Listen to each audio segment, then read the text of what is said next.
Jadi harap korang faham dan harap lepas ni korang lebih bijak memilih suspension dan tahu suspension apa yang korang nak beli dan berapa kemampuan untuk korang gunakan suspension dan kenapa korang tukar.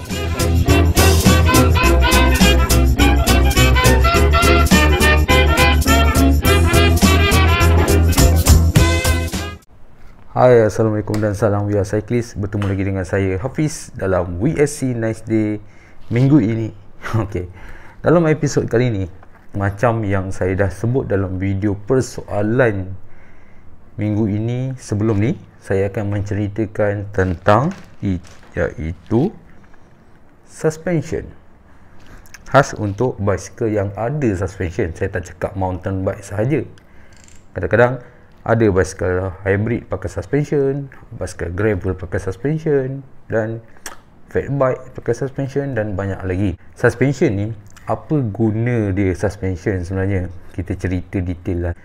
First kali korang kena tahu, suspension ni ialah digunakan untuk mengabsorb, mengabsorb hentakan. Dekat kereta ada, motor ada, dan tujuan dia untuk absorb vibration. Sama juga macam korang tidur, ada tilam spring kan.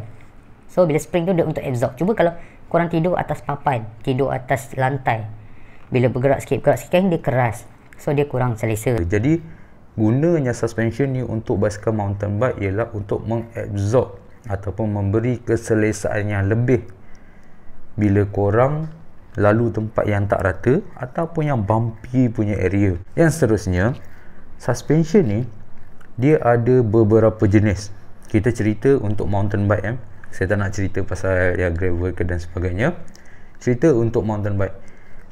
Yang pertama ataupun basic basikal, kalau kita beli kat kedai untuk anak kita, untuk isteri kita yang nak sekadar nak pusing taman kan, selalunya suspension yang datang dengan basikal yang berharga 1000 ke bawah, terutamanya dia ialah suspension sama, cuma dekat bahagian atas ni, dekat bahagian atas ni, kiri dan kanan tak ada button, tak ada tombol untuk korang guna. Maksudnya nak lock ke, unlock ke, pulas ke dan sebagainya. Suspension tersebut hanyalah untuk absorb suspension semata-mata, dan ia adalah spring suspension. Maksud spring suspension, dia tak ada lock, dan spring suspension ni selalunya korang pakai terus. Maksud sampai satu masa tak ada nak servis dah, tukar baru, tu guna suspension. Tapi jangka masa ataupun jangka hayat suspension tu lama lah. Bukanlah maksud korang pakai setahun dah kena tukar, tak. Cumanya suspension tu hanyalah spring semata-mata. Okay, dia bukan ada minyak tapi dia ada grease dekat dalam. Tu dia suspension yang basic. Okay, so suspension basic ni guna dia biasanya bukanlah untuk korang masuk off-road, nak lenjan ke apa, tak. Dia sekadar macam korang bawa motor. Dia korang bawa motor kan, motor kan tak ada lock, tak ada lock dia punya fork kan. So sentiasa main. So korang bawa jalan yang rata macam tu, korang bawa jalan yang ada bumpy sikit pun ada rasa. Itu kegunaan basic suspension yang tak ada langsung tombol kat belah atas ni. Korang boleh check basikal anak korang ke, basikal jiran korang ke, basikal isteri pertama ke dan sebagainya, mesti ada hanyalah penutup sahaja. Bukan model lama tahu, itu basic suspension. Okey. Yang keduanya suspension spring sama macam tadi, cuma dia ada tombol ke atas untuk lock. Okey. Sebelah untuk preload. Korang boleh tengok dekat basikal korang, pergi tengok sekarang. Dekat belah kiri dia ada tulis preload. Preload ada simbol tambah dan tolak. Okey. Yang sebelah satu lagi ni on off, untuk korang pusing. On off maksudnya on bagi dia lock, off bagi dia main balik. Okey, preload dekat sini yang korang tengok selama ni untuk basikal spring, ia berfungsi untuk tekanan spring tu lebih keras ataupun lebih lembut. Itu sahaja. Okey, maksudnya kat sini bila korang lock, memang dia akan lock 100%, tak bergerak langsung, dia tak ada gerak langsung. Tapi bila korang on akan dia akan suspension. So ada setengah orang, kenapa ada preload, perlu ke guna? Pada saya tak perlu guna, kecuali kalau korang berbadan besar, okey, berat yang lebih daripada 90 100 kg, 110 kg, benda tu ada peranan. Sebab apa? Preload digunakan untuk yang pusing ke bahagian tambah tu tadi, untuk tambah supaya spring tu lebih keras bila dia bump. Kalau badan kita ringan, kita guna untuk suspension masuk off-road, dia akan bump biasa. Tapi kalau badan kita berat, dia akan jadi over, ataupun kita panggil bahasa mudah dia bottom out. Bila bottom out, bila dia henjut suspension, yang bahagian atas ni dia akan duduk sampai ke bawah. So bahaya, mungkin suspension boleh pecah.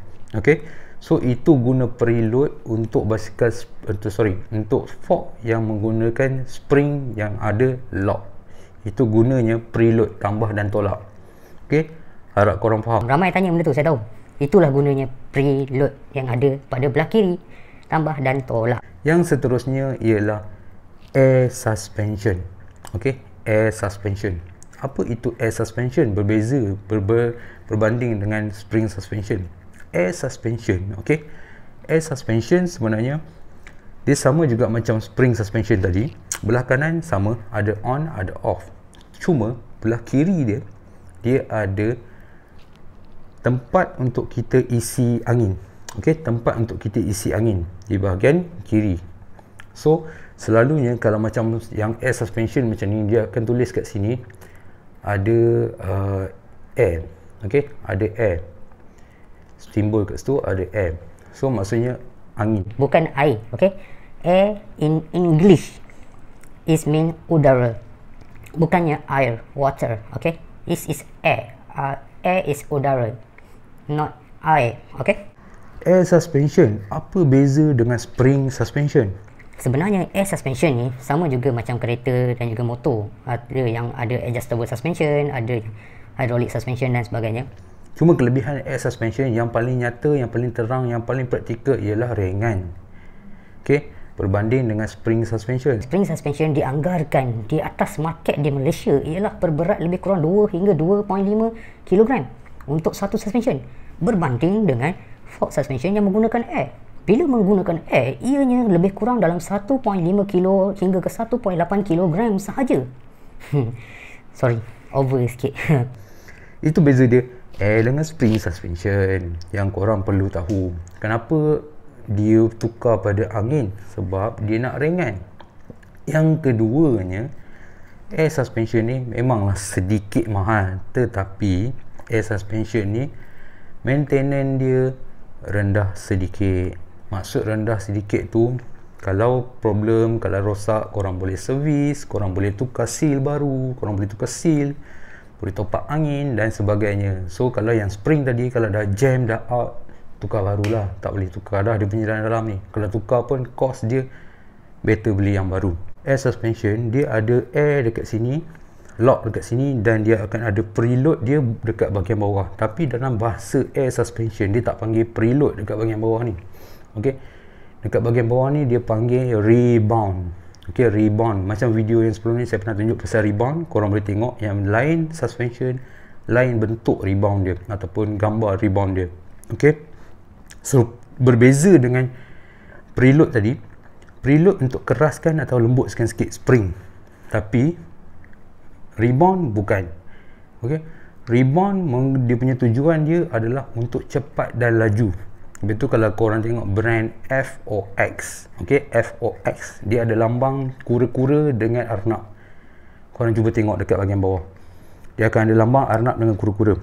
So bila korang pulas menghala ke kura-kura, pulas lebih ataupun lebih sikit ke banyakkan dan sebagainya, bila korang bump suspension kura-kura, dia akan bump lambat naik. Okey, dia bump, dia lambat naik. Bila korang pulas ke arah arnab sikit ataupun penuh, dia akan bump cepat naik. So kegunaan rebound sebenarnya untuk tengok pada korang punya permukaan jalan yang korang akan kayuh. Okey, kalau korang rasa macam kadang-kadang aku kayuh sini, kadang-kadang aku kayuh sini, macam mana nak pilih yang mana? Senang saja, pilih ataupun pusing di bahagian tengah saja. Selalunya kalau korang beli basikal, sama ada online ke direct daripada kedai, selalunya factory akan letak benda ni di bahagian tengah-tengah.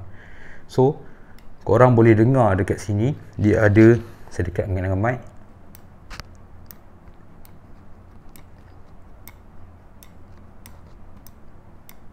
dia ada bunyi tik tik tik tik. So cara dia macam mana korang nak tahu dia center ataupun tak?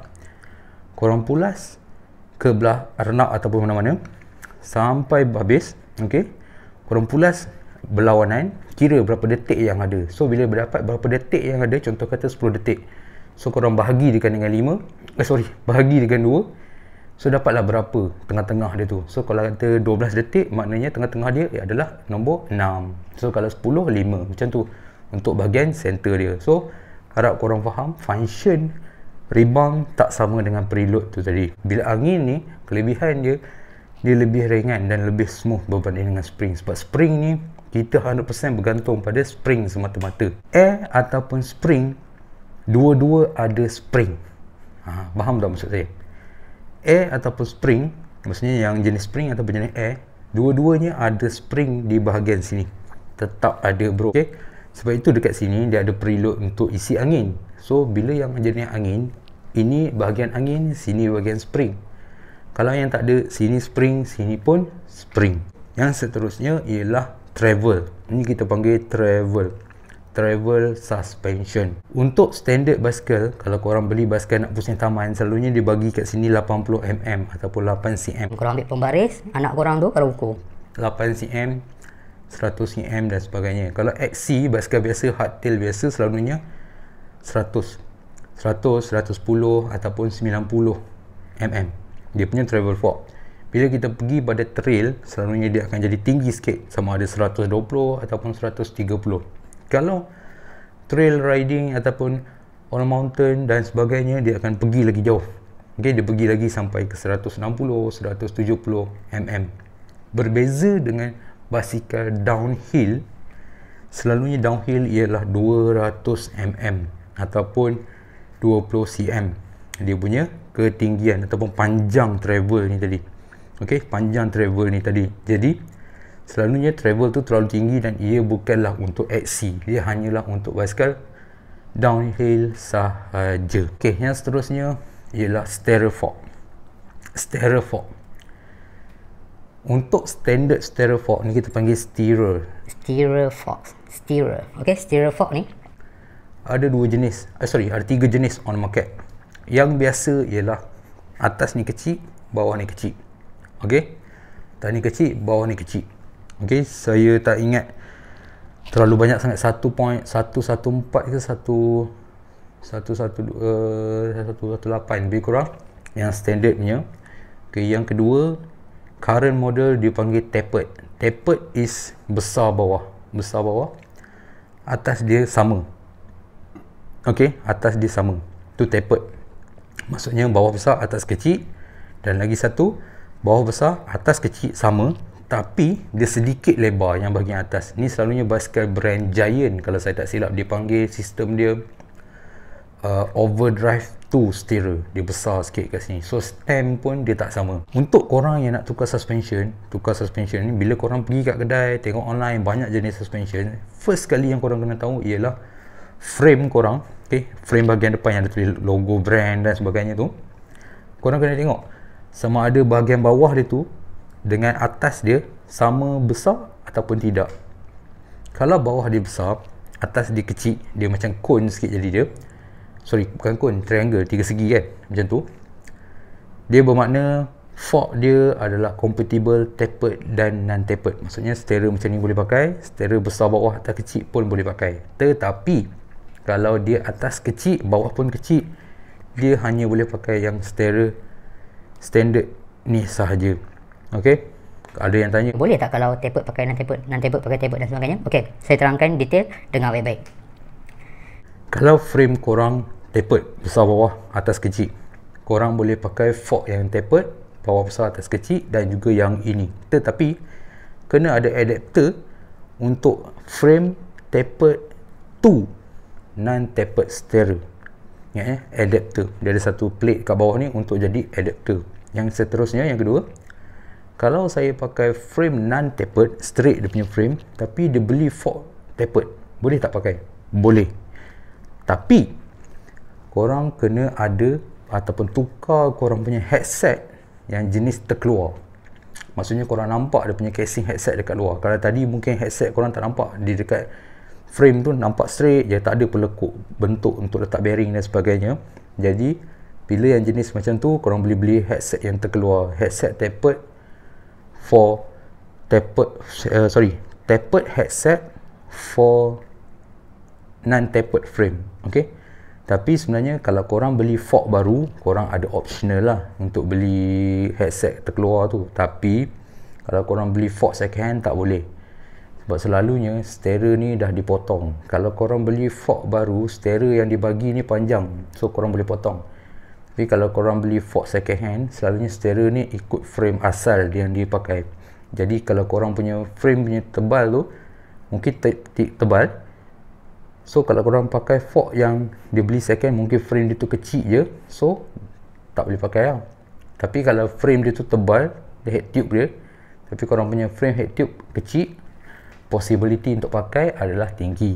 Itu untuk yang biasa terus masuk. Tapi kalau dia kena pakai headset keluar punya, sangat-sangat susah. Berkemungkinan tak boleh pakai langsung. Jadi tak perlulah korang nak beli suspension yang tapered, lepas tu nak pergi beli pula lagi headset tapered kepada frame non tapered. So eloklah cari fork yang macam ni terus, tak ada masalah. Kalau korang nak pakai juga tapered, mungkin korang boleh tukar one day, tukarlah frame. Tak perlulah tukar dua benda banyak kan. So kadang-kadang takut tak matching, tak ngam apa semua, dah korang kena beli dah yang baru. Banyak pakai duit, PKP kan, banyak nak pakai duit. So simpan pada duit yang perlu untuk korang guna sahaja. Penting ke tidak suspension? Pada saya penting. Kalau untuk beli suspension yang baru dekat market terlalu banyak.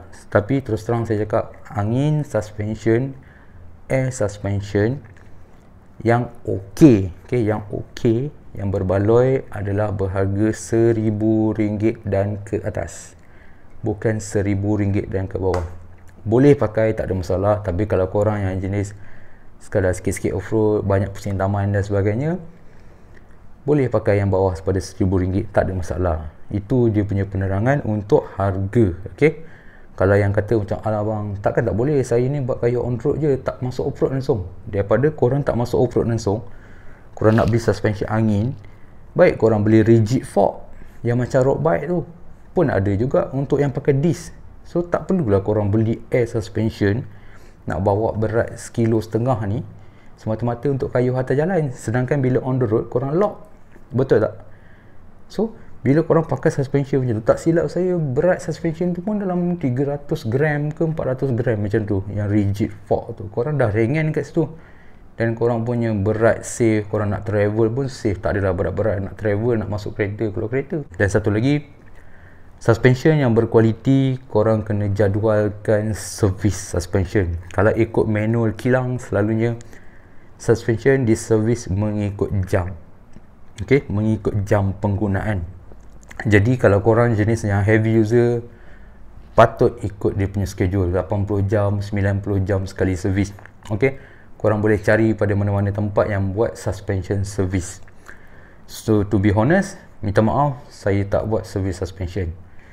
Okay, yang lain saya boleh servis, tapi suspension bukan saya punya kepakaran. Jadi harap korang faham, dan harap lepas ni korang lebih bijak memilih suspension, dan tahu suspension apa yang korang nak beli, dan berapa kemampuan untuk korang gunakan suspension, dan kenapa korang tukar suspension.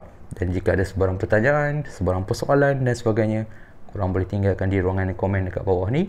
Nanti saya akan jawab dan saya akan huraikan dalam video persoalan minggu ini akan datang. Dan bye, Assalamualaikum.